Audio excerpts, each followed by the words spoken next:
नमस्कार दोस्तों, मैं विकास कुमार आप सभी का स्वागत करते हैं सनराइज ऑफिशियल के ऑनलाइन प्लेटफॉर्म के ऊपर। मैं दोस्तों जैसा कि आप लोगों को पता है कि एसएससी के अंदर एसएससी जीडी के अंदर मैं दोस्तों वैकेंसी आ चुकी है बहुत सारी। जो मैंने वैकेंसियों के बारे में अप्लाई करने को बताया था मैं दोस्तों बहुत सारे डिपार्टमेंट और उन डिपार्टमेंटों के अंदर मैं दोस्तों करीब 50,000 प्लस वैकेंसी आने वाले, तो उससे संबंधित मैं दोस्तों आज से मैं क्लास शुरू करने वाला हूं। तो यहां से मैं दोस्तों आज हम जो पिछली क्लास के अंदर मैं दोस्तों आप लोगों को क्वेश्चन बता चुका हूं। तो पहला आप लोगों को मैंने इससे पहली क्लास के अंदर क्वेश्चन बताया था कि देश का पहला तितली पार्क कहां पर बनाया गया था। तो मैं दोस्तों कहां पर बनेर घट्टा नामक स्थान पड़ता है, और ये बनेर घट्टा नामक जो स्थान पड़ता है कहां पर पड़ता है, बनेर घट्टा पड़ता है बेंगलोर के अंदर। मैं यहां तक आप लोगों को बता चुका हूं, यहां तक आप लोगों को लिखवा चुका हूं। इसके बाद जो मेरे दोस्त 101 क्वेश्चन क्या कहता है एग्जामिनर कि भारत में किस स्थान पर केंद्रीय ईंधन अनुसंधानशाला स्थित है।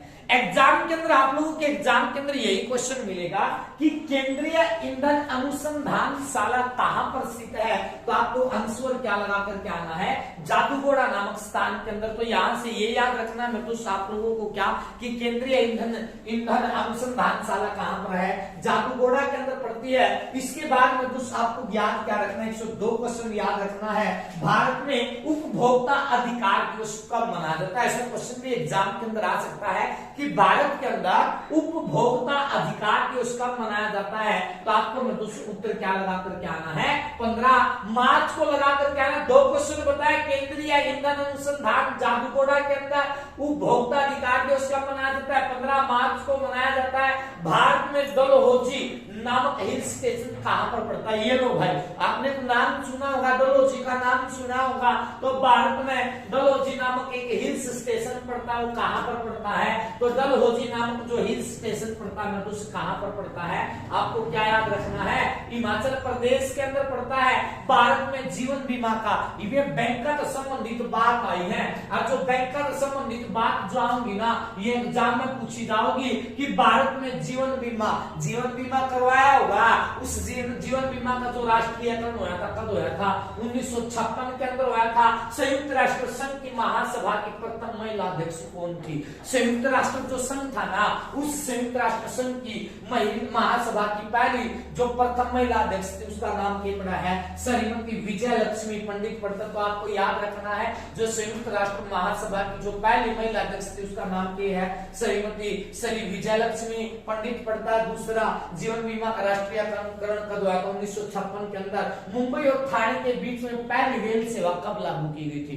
मुंबई और थाने तक एक रेल सेवा लागू करी गई थी। वह रेल सेवा जो लागू हुई थी मतलब क्या हुई थी, पहली सेवा कौन सी सेवा हुई थी, रेल सेवा लागू करी गई थी। मतलब मुंबई और थाना जानना कि ना सबसे पहले हमने चीज की सेवा की शुरुआत करी थी, साइकिल की शुरुआत करी, बस की शुरुआत करी, क्या की शुरुआत करी, तो रेल सेवा की शुरुआत करी थी। भारत में सबसे अधिक सोना कहां पर पाया जाता है, भारत में सबसे अधिक विश्व में सबसे अधिक जो सोना पाया जाता है कहां पर पाया जाता है, दक्षिण अफ्रीका के अंदर पाया जाता है। और भारत में था नगरा मध्य प्रदेश के अंदर तो कोनार की जो खान है और अभी सोना सबसे ज्यादा पाया जा रहा है। आदि शंकराचार्य का जन्म कहां पर हुआ था, जो आदि शंकराचार्य का जन्म हुआ था मैं कहां पर हुआ था, कलारी नामक एक स्थान पड़ता है। और ये कलारी नामक जो स्थान पड़ता है कहां पर पड़ता है, केरल के अंदर। जो बिहू नृत्य जो है ना, बिहू त्योहार है, दिल्ली पुलिस में एक एग्जाम में दो क्वेश्चन नृत्य त्योहार हटा रहे हैं। त्योहार की एक वीडियो बना के डाल रखी है, तो ध्यान से देखियो। असम राज्य में बिहू त्योहार किससे संबंधित है, तो असम राज्य में है ना एक त्योहार मनाया जाता है बिहू। एग्जाम में पूछेगा बिहू त्योहार में दोस्त कहां से संबंधित है, असम से संबंधित है।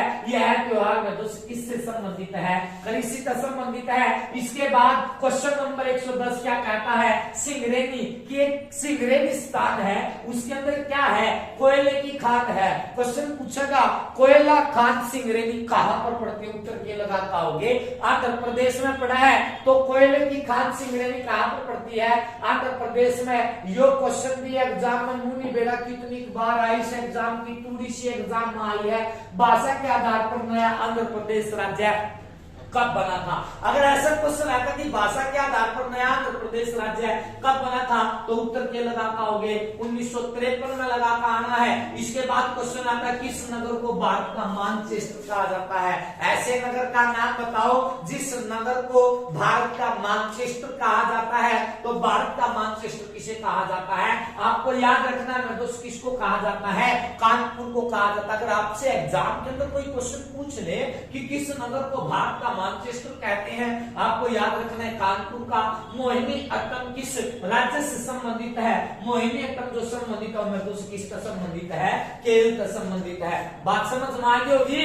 मोहिनीअट्टम जो नृत्य है वो किसका संबंधित है भाई, केरल तक के लोग इस नृत्य का आयोजन कर रहे हैं। याद रख लोगे, इतनी याद रख लोगे तो याद रखना है केरल तक। भारत में जनगणना कितने वर्ष के बाद होती है, भारत में जो जनगणना की शुरुआत होगी ना वह कितने वर्ष के बाद होगी भाई, तो हमने याद रखना है 10 वर्ष के बाद होगी। ये थोड़े थोड़े क्वेश्चन हमने याद रखनी है। जो भारत में जो जनगणना कितने वर्ष के बाद लिखवाई बना है, 10 वर्ष के बाद लिखवाई। भारत की सबसे पहली जनगणना जो हुई थी ना वह कब हुई थी, 1872 के अंदर हुई थी। 1872 के अंदर जो मेरे हिसाब से जो जनगणना करवाई थी वह जनगणना किसने करवाई थी, आपको पता है। एक व्यक्ति था जिसका नाम पड़ा है लॉर्ड मेयो नाम का एक व्यक्ति था, और इस लॉर्ड मेयो ने भारत की पहली जनगणना करवाई थी। गवर्नर जनरल था और इसने जो जनगणना करवाई ना, यह भारत के अंदर एक ऐसी जनगणना थी जो भारत की पहली क्या मानी जाती है, अधूरी जनगणना मानी जाती है। बात ध्यान से सुन लियो, यह जनगणना क्यों हुई थी, संपूर्ण नहीं हुई थी। यह जनगणना बीच में रुकी थी, इसी कारण दोषिया की थी। भारत की पहली अधूरी जनगणना किसने करवाई थी, लॉर्ड मेयो ने करवाई थी। किंग ने करवाई थी 1872 के अंदर, भारत के अंदर करवाई थी।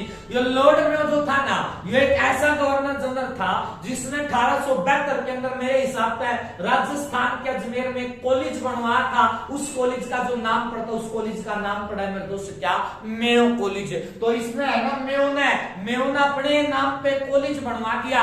उस कॉलेज का नाम क्या रख दिया भाई, मेयो कॉलेज। किंग ने बनवाया, राजस्थान के अजमेर में बनवाया। और लॉर्ड मेयो एक ऐसा गवर्नर जनरल था जिसकी भारत के अंदर हत्या कर दी गई थी। और इसकी हत्या जो करी गई थी, इसकी जो हत्या हुई ना, इसकी क्या मैं दोस्तों भारत के अंदर एक स्थान पड़ा है, उस स्थान का नाम पड़ा है अंडमान, और दूसरे का नाम था हमने याद रखना है निकोबार के अंदर। अंडमान और निकोबार के अंदर मैं दोस्त क्या कर दी थी, इस लॉर्ड मेयो की हत्या कर दी थी। हत्या करने वाला एक व्यक्ति था जिसका नाम पड़ा शेर अली अफरीदी नाम का। जो शेर अली अफरीदी नाम का जो व्यक्ति था ना, इसने मेरे दोस्त क्या कर दिया था, इस लॉर्ड मेयो की हत्या कर दी थी। किंग है अंडमान निकोबार के अंदर, जिसने क्या करवाया था, भारत की पहली जनगणना करवाई थी। भारत की पहली जनगणना कैसी जनगणना थी, असफल जनगणना बोल दो, अनियमित जनगणना बोल दो। इसके बाद आपको याद रखना है भारत की पहली जो सफल जनगणना हुई थी, याद रखियो सन 1881 के अंदर हुई थी। सन 1881 के अंदर भारत की पहली जनगणना जो करवाया था लॉर्ड रिपन ने करवाया था। और जो भारत की पहली जनगणना जो मानी जाती है, भारत की सफल जनगणना मानी जाती है। उसी जनगणना के बाद भारत में कितने वर्ष के बाद जनगणना होने लगी, हर 10वें वर्ष भारत में जनगणना होने लगी। इसके बाद जो लॉर्ड रिपन था, इसने क्या किया था, सिविल सेवा में प्रवेश करने की उम्र को 19 वर्ष तक बढ़ाकर कितना कर दी थी, 21 वर्ष कर दी थी। कि पहले आदमी 19 साल के जाया करते तो पुलिस प्रशासन में जान सका 21 साल पड़ा चाहिए, और लॉर्ड रिपन ने कही थी। 27वें सुशासन का जनक किसे कहा जाता है, आपको याद रखना है मेरे दोस्त, किसको कहा जाता है, लॉर्ड रिपन का। भारत में अब तक कितनी बार जनगणना हुई है भाई, वो ये मेरे हिसाब से 15 बार जनगणना हुई है। 2014 में भारत की जो 2001 के अंदर भारत की 14वीं जनगणना हुई थी, जो भारत की पहली कंप्यूटर करित जनगणना थी। 2001 की जनगणना गणी एग्जाम में पूछेगा 2001 की कौन सी जनगणना की खास बात ये है, या भारत की पहली कंप्यूटर करित जनगणना थी जो 2001 के अंदर हुई। उसके बाद 2011 में 2001 में भारत की पॉपुलेशन थी 102 करोड़ के करीब, 102.8 करोड़, 102.84 करोड़ थी। और 2011 में भारत की पॉपुलेशन थी 121 करोड़। अरे तो भाई कोरोना भी जा रहा है, 91 नहीं, मेरा भारत की पॉपुलेशन है कितनी, गणना में ही नहीं आ रही तो याद रख लियो। मैं चीज है जो एग्जाम में मैं पहले बताऊंगा, उसके ऊपर न्यारी अलग वीडियो बना दूंगा, लेकिन क्वेश्चन आ तो मैंने बताना है वो सोची बता दे इसने पूरा का पूरा। इसके बाद याद रखना है तमिलनाडु के तटीय क्षेत्रों में भारी वर्षा किन महीनों के कारण होती है, मतलब तमिलनाडु के जो तटीय क्षेत्र है ना उसमें जो भारी वर्षा होती है वो किन महीनों के अंदर होती है, आपको निर्दोष याद रखना। निर्दोष क्या, अक्टूबर और नवंबर के अंदर होती है। इसके बाद क्वेश्चन नंबर 116 क्या कहता है, वीर आला उदल का संबंध किससे माना जाता है, चोरा चोरी कांड का माना जाता है। चोरा चोरी कांड हो जाता बिहार के अंदर, जो यूपी के अंदर आता उसमें क्या कर दिया, थाने थोड़े में आग लगा दी थी तो चोरा चोरी कांड हो गया था। तो वीर आला उदल का संबंध किसका है भाई, चोरा चोरी कांड का कहते मात्र महंगाई नहीं सोच ले उसका ना और भी तो थे, तो वीर आला उदल का संबंध किसका है, चोरा चोरी कांड का है। भारत का राष्ट्रीय पंचांग किस पर आधारित है, शक संवत पर आधारित है। एक तो शक संवता होगा, विक्रम संवता होगा, इजरी संवता होगा, जो हिस्ट्री क्लास बनाएंगे उनमें सारी की सारी चीज आऊंगी। तो भारत का राष्ट्रीय पंचांग किस पर संबंधित है भाई, शक संवत पर संबंधित है। भारत के किस भाग में सबसे अधिक कपास पैदा होती है, उत्तर पश्चिमी और पश्चिमी भाग के अंदर, उत्तर पश्चिमी भाग में और पश्चिमी भाग के अंदर होती है भाई। याद रखना गुजरात, महाराष्ट्र और मध्य प्रदेश के अंदर क्या होती है, मैं दूसरे लिख भी दूंगा। पहला आपको मैं दूसरे क्या लिखना है, गुजरात लिखना।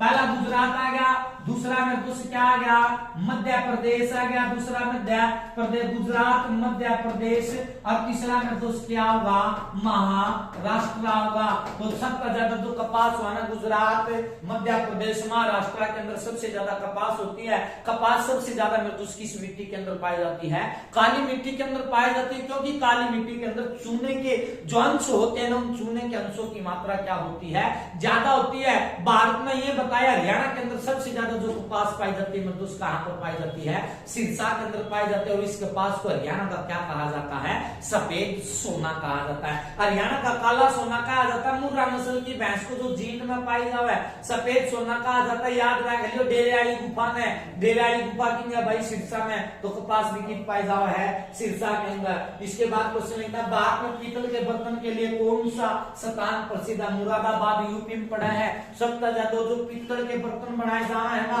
तो याद रखिए कित बनाए जा भाई, मुरादाबाद नामक स्थान पड़ा यूपी के अंदर। भारतीय अंतरिक्ष अनुसंधान संगठन के मास्टर कंट्रोल फैसिलिटी कहां स्थापित की गई है, मतलब हम ये देखेंगे भारतीय अंतरिक्ष अनुसंधान संगठन देखते हैं ना, मुंह लगा लियो हम सतीश धवन लगा आएंगे, लेकिन याद रखना असम नामक एक स्थान पड़ा, कित पड़ा है, यो पड़ा भाई कर्नाटक के अंदर। किस मुगल शासक ने चित्रकला की मुगल शैली को सर्वाधिक श्रेय दिया था, मतलब किस मुगल शासक ने चित्रकला की मुगल शैली को सर्वाधिक श्रेय दिया था, वो दिया था जहांगीर ने।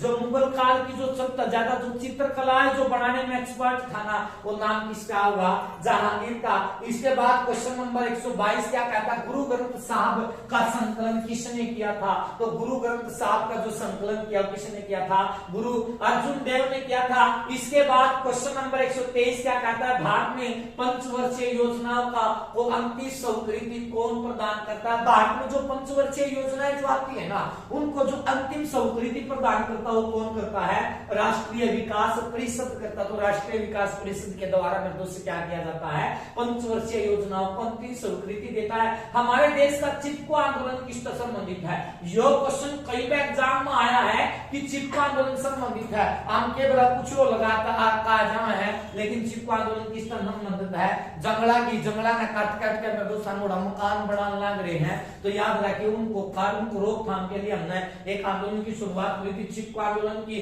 फोर्थ स्टेट किससे संबंधित है, सीधा होगा फोर्थ स्टेट संबंधित है प्रेस अधिकार से। जो प्रेस का जो अधिकार है वो किससे संबंधित है, फोर्थ स्टेट है। सूफी संत निजामुद्दीन औलिया किस सूफी संप्रदाय से संबंधित है, आपने एक नाम सुना होगा कि दिल्ली अभी दूर है। मैं दिल्ली अभी दूर है, मेरे पाठान खातर तो बहुत कुछ करना पड़ेगा।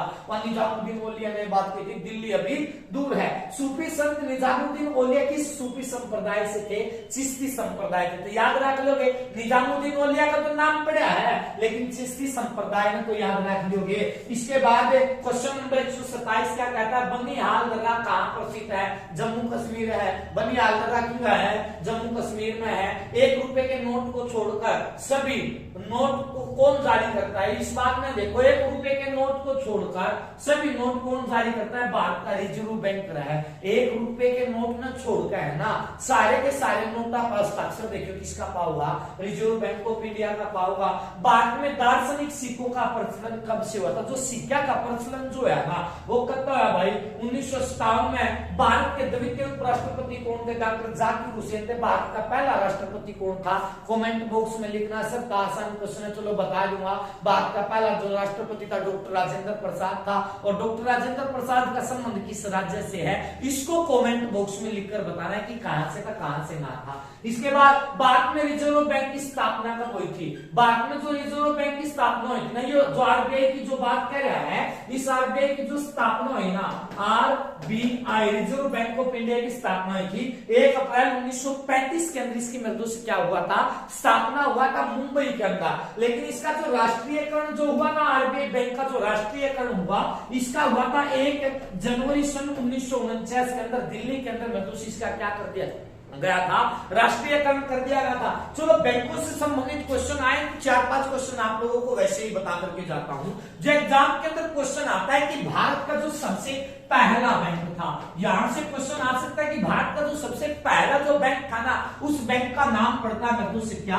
बैंक ऑफ हिंदुस्तान पड़ता है। तो यार इस बात में याद रखियो, भारत का सबसे पहला जो बैंक था, उस बैंक का जो नाम पड़ा, उसका नाम क्या पड़ा है?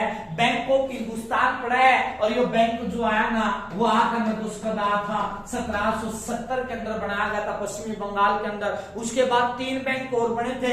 एक बना था 1804 में बैंक ऑफ बंगाल, उसके बाद एक बना था 1806 में बैंक ऑफ मुंबई, उसके बाद 1840 में बना बैंक ऑफ मद्रास बना था। फिर ये जितने भी बैंक शुरुआत में बने ना, इन सारे के सारे बैंकों को मिलाकर एक बैंक के अंदर मर्ज कर दिया गया था। उस बैंक का नाम सुना होगा, imperial bank of India. Imperial bank of India की स्थापना करी गई थी 1921 के अंदर, शुरुआत किया गया था। इसके बाद क्या होया? इन कई बैंकों का विलय, 17 फिर 6 बैंकों का विलय होया। इन सभी बैंकों को एक बैंक के अंदर मिला दिया गया था, एसबीआई। आपने नाम सुना होगा, स्टेट बैंक ऑफ इंडिया का नाम सुना होगा, जिसकी स्थापना 1955 के अंदर हुआ था। उसका पहले में तो किसकी होली थी? आरबीआई की होली थी। आरबीआई की स्थापना तो 1 अप्रैल 1935 के अंदर होली थी। ये चीज जो है ना, एग्जाम में जो इकोनॉमिक्स जो बात निकल करके आती है, मतलब बहुत सारे क्वेश्चन है जो इसे जो एग्जाम में वाले की नाम नक्की कर दे हुए, इग्नोर कर दे हुए हैं। पंजाब नेशनल बैंक 1894 में इग्नोर करें। भारत का सबसे पुराना बैंक स्वतंत्रता 1994 में। भारत का सबसे पुराना बैंक 1994 में जो निकल काम में सारी की सारी चीज सबसे पुराना बैंक वो ही माना गया है। तो ये चीज जो है ना, हम थोड़ी थोड़ी चीज है जो घनी गलती करने के बाद ना वो घना बड़ा रूप धारण ले ले, और उसमें फिर हम क्या करना, अपना नुकसान कर ले हैं। इसके बाद क्वेश्चन लिखना है भाई। इसके बाद मैंने रिजर्व बैंक के बारे में बता दिया। भारतीय रत्न पुरस्कार से सप्ताह किसे सम्मानित किया गया था? डॉक्टर राधा किशन को किया गया। इंदौर की विख्यात महारानी का क्या नाम पड़ा है? महारानी अहिल्याबाई पड़ा है भाई। तो इसने याद रखे, इंदौर की एक मतलब विख्यात महारानी, उसका नाम क्या है? महारानी अहिल्याबाई है। लिंगराज मंदिर कहां पर पड़ता है? भुवनेश्वर उड़ीसा के अंदर। एक जैन मंदिर के बारे में भी आया था, लिंगराज का जैन मंदिर उड़ीसा के अंदर। ये क्वेश्चन में कुछ दिल्ली पुलिस के एग्जाम में था। अरकन देवता अपना ज्यादा जो भाई दिल्ली पुलिस का एग्जाम देखा है, उसने देख वीडियो में तरीके देखा था। लिंगराज जैन मंदिर कहां पर? भुवनेश्वर उड़ीसा के अंदर। ये जैन मंदिर है। और ये क्वेश्चन में दोस्त की पूछा गया था, दिल्ली पुलिस के अंदर पूछा गया था। यो ओगी और जारवा कबीले के लोग कहां के निवासी है? 2 कबीले हैं, ओगी और जारवा कबीले के लोग कहां के निवासी है? तो अंडोमान के निवासी हैं। इसके बाद याद रखना है, अलमट्टी बांध किस राज्य में स्थित है? कर्नाटक के अंदर। अलमट्टी बांध किस राज्य में स्थित है? कर्नाटक के अंदर। इसके बाद क्वेश्चन नंबर 128 क्या कहता है? गैर सरकारी क्षेत्र में बैंक स्थापित करने को अनुमति देने का कानून कब पास किया गया था? मतलब कि गैर सरकारी क्षेत्र में बैंक स्थापित करने हेतु अनुमति देने का कानून कब पास किया गया था? तो याद रखिए मैं दोस्त के 1994 के अंदर क्या किया गया था? लागू किया। चलिए भाई, इसके बाद में दोस्त क्वेश्चन नंबर 139 क्या कहता है कि विश्व का सबसे बड़ा जो द्वीप है, वो विश्व का सबसे बड़ा द्वीप कौन सा है भाई? उस द्वीप का नाम पड़ता है दोस्त क्या? ग्रीनलैंड द्वीप पड़ा। तो भारत विश्व का सबसे बड़ा द्वीप कौन सा है? ग्रीनलैंड द्वीप पड़ा भाई। विश्व में सबसे बड़ी द्वीपों का समूह कहां पर है? तो विश्व में सबसे बड़ा जो द्वीपों का समूह माना जाता है कहां पर माना जाता है? इंडोनेशिया के अंदर माना जाता है। यूरोप और अफ्रीका के बीच कौन सा सागर लगता है? यह क्वेश्चन भी एग्जाम में कई बार आ लिया। यूरोप और अमेरिका अफ्रीका के बीच कौन सा सागर लगता है? तो याद क्या रखना है? भूमध्य सागर लगता है। इसके बाद क्वेश्चन नंबर 142 क्या कहता है? यूरोप और एशिया किससे अलग होते हैं? यूरोप और एशिया जो है किससे अलग होते हैं? यूराल पर्वत से अलग होते हैं। तो यह बात याद रखियो, यूरोप और एशिया किससे अलग होते हैं? यूराल पर्वत से अलग होते हैं। लाल सागर व भूमध्य सागर के बीच मिस्र की सरकार ने किस नहर का निर्माण किया? लाल सागर और भूमध्य सागर के बीच मिस्र की सरकार ने किस नहर का निर्माण किया? तो सुएज नहर का 1869 के अंदर किया। तो इस बात में याद रखियो, लाल सागर और भूमध्य सागर के बीच मिस्र की सरकार ने किसका निर्माण किया है? सुएज नहर का कर दिया 1869 के अंदर। इसके बाद 144 नंबर क्या कहता है? उत्तरी अमेरिका का सबसे बड़ा देश कौन सा है? तो याद रखियो मेरे दोस्त के केंद्र का क्या करना तैयारी छोड़ी देखियो लिखना है। तो भाई उत्तरी अमेरिका का सबसे बड़ा देश कौन सा है? कनाडा है। उत्तरी अमेरिका का दूसरा सबसे बड़ा देश कौन सा है? तो उत्तरी अमेरिका का सबसे बड़ा जो देश माना जाता है उसका नाम पड़ता है मेरे दोस्त क्या? संयुक्त राज्य अमेरिका पड़ता है। दुनिया की सबसे मीठे पानी की झील कौन सी है? दुनिया की मतलब पूरे विश्व की सबसे मीठे पानी की झील जो है ना उसका नाम पड़ा हुआ झील पड़ा उत्तरी अमेरिका में ग्रेट सुपीरियर झील है। तो याद रखिए दुनिया की जो सबसे मीठे पानी की झील है ग्रेट सुपीरियर झील पड़ा उत्तरी अमेरिका के अंदर। दुनिया की दूसरी सबसे बड़ी खारे पानी की झील का कौन सी है?